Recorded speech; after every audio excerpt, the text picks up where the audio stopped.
steeds besig met die verhale in Handelinge.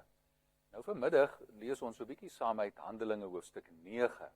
Nou sal jy mos nou onthou, ons het 'n paar hoofstukke terug in Handelinge gelees van 'n ene Saulus, 'n jong geleerde Jood wat ook teen die Christene was tot op so 'n manier dat hy bygestaan het toe Stefanus, een van die eerste diakens, gestenig is omdat Jode geglo het die Christene het God lasterlike leer.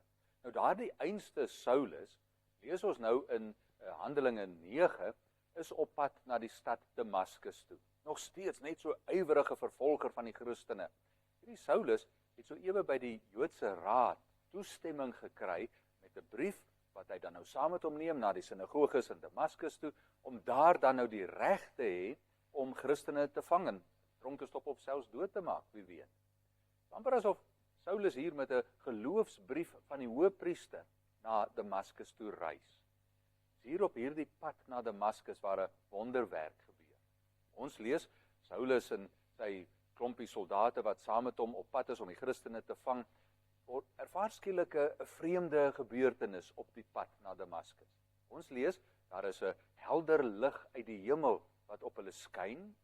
Tweede plek, 'n duidelik hoorbare stem wat met hulle praat. Hier is twee belangrike sake wat 'n mens moet onthou.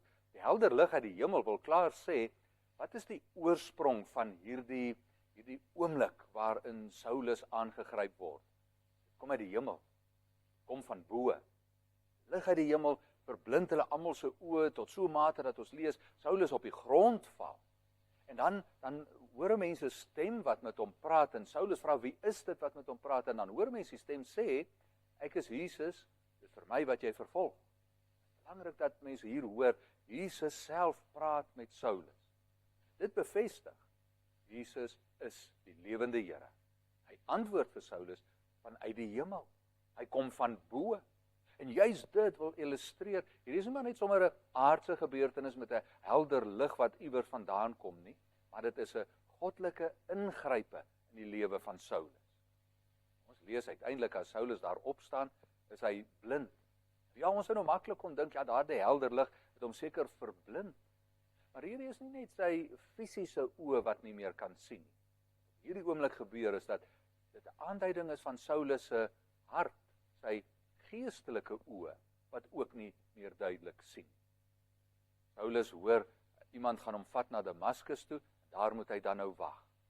Hierdie gebeurtenis, so ingrypend in Saulus se lewe, maak dat die hele verhaal van Handelinge wat hierna volg, 'n totale, kom ons sê, radverwisseling ondergaan.